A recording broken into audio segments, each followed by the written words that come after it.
Hi, I'm Kyle Daly with KH Daily Knives. I'm from the Chicago western suburbs area, and I'm here at Blade Show 2020 showing off some of my kitchen knives.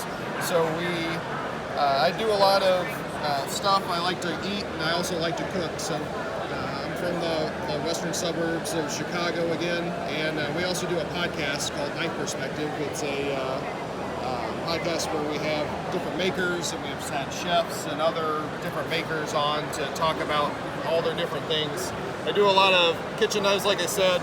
These are my 8-inch chef's knives, and I have done a few that are S-ground, so they have a hollow in the middle.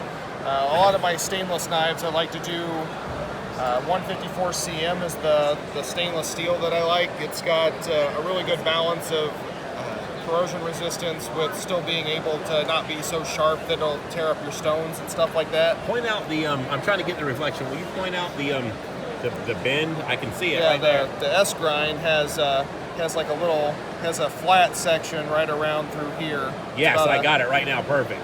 So, yeah, that really helps with food release, and it also extremely helps with how much effort it takes to actually push the knife through the different thickness of the spine. Will you talk about the thickness of the spine? Yeah, I do a distal taper all the way to the front and have a pretty thin tip, and I like to leave the edge really thin so that it helps with cutting through a lot of the stuff like that. I like to do a lot of different handle materials and doing the pinstripe and the file work. I'm actually going to be teaching a class on how I do the file work with the different patterns at Blade Show University. That is so beautiful. Saturday morning I'll be teaching 40 people how to do some more file work, and hopefully have some more people doing stuff like that. So do we have some variations on the backs of the handles? Yeah, so this is a thorn pattern. So it has kind of these like a grapevine looking pattern. Right here I call this one blocks. Kind of looks like little bones or whatever right there. Over here is, I know this one is what I call bubbles. It has some different patterns here. And then the material for the handles themselves. Yeah, so I like to use lots of different colorful stuff. So this one is Shockwood by Beyond Woods Products. It's a resin cast Buckeye burl. Okay. This one right here is Tasmanian Blackwood. It has a lot of curl in it, which is really beautiful. This one is Sycamore, and then this one is just resin cast. Okay. Curly maple, and so on these are some of what I call boning knives. So it's a thicker edge for like breaking down a chicken. So you don't have to worry about chipping it when you hit bones and going through the cartilage. And it's definitely got like a good amount of weight to it. Definitely the thickness of the spine is there. I don't know that they can hear me when I say these things, so you might reiterate sometimes. Yeah, so it's definitely got a good weight to it. It's a little bit thicker. It's real stiff, so it's not going to flex like a fillet knife, or maybe like some of the longer paring knives might flex when you're using them. Like I said, I want it to be stiffer for like carving or deboning applications. I've got some smaller 6-inch chef knives that I've done. Those are super popular with some of the people that don't seem to be ready to step up to like an 8-inch knife. That they get pretty intimidated with the larger knives. Okay. And then the Nakiris that I do, a lot of people really like those especially because of the flat tip. For whatever reason, lots of people are nervous with pointy knives. They think they're going to stab themselves. So that's usually a pretty good seller, and they have all sorts of different filework patterns on the back spine. Yeah, I love the shape of the handle, love the taper. Yeah, this one's actually coffee sack burlap, so that's kind of cool. This one's sycamore, the tree, and some more Tasmanian blackwood.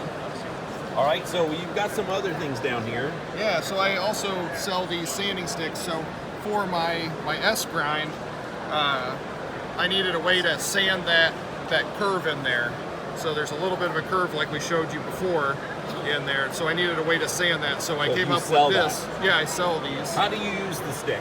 Do you apply sandpaper to it? So yes, I've got one right here. So I use double-sided tape, and you can put the paper on. I use strips like this when I cut up the 9x11 sheets. Then you put it on there and you can just rip the excess off, and then it is stuck to there, so you have the radius and you can grab it like this and sand your hollow. And then I have some of the flat sticks over here that for my flat grinds, and I put different durometer rubber pads on there for the different grits. That helps to finish. And then you can put it over like that, pinch the paper. Oop, don't drop it on the knives. And then pinch the paper, and you can slowly finish the knives to a nice hand sanded finish. These available on your website? They will be after Blade Show. I'm going to be going full time with knife making at the end of August. Okay. So the sanding sticks are kind of a newer thing that I just started doing. A lot of my Instagram followers and stuff are other makers, and as I've been hand sanding and it's not extremely fun to do, I've been thinking, how can I make this easier and more beneficial and not take so long? So I've started making some products to help other makers too. So let's walk down to the other stuff that we have. Okay. So we've got getting into some Damascus here. Yeah, I buy the Damascus from Alabama Damascus. I don't forge yet. Hopefully to do that sometime in the future. But yeah, that's a raindrop pattern Damascus. Turned out super beautiful with spalted maple on the handle, and then file work in the tang. So what would the price of something like this go for? So this one, being Damascus, is $550. Okay. In just stainless, without the S grind and stuff, it's $425.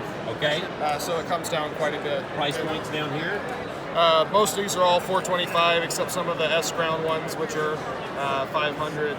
Okay. And what was the steel again for this? 154 CM. So it's a little bit better version of 440C, which has been a long use ball bearing steel that's been used for knives.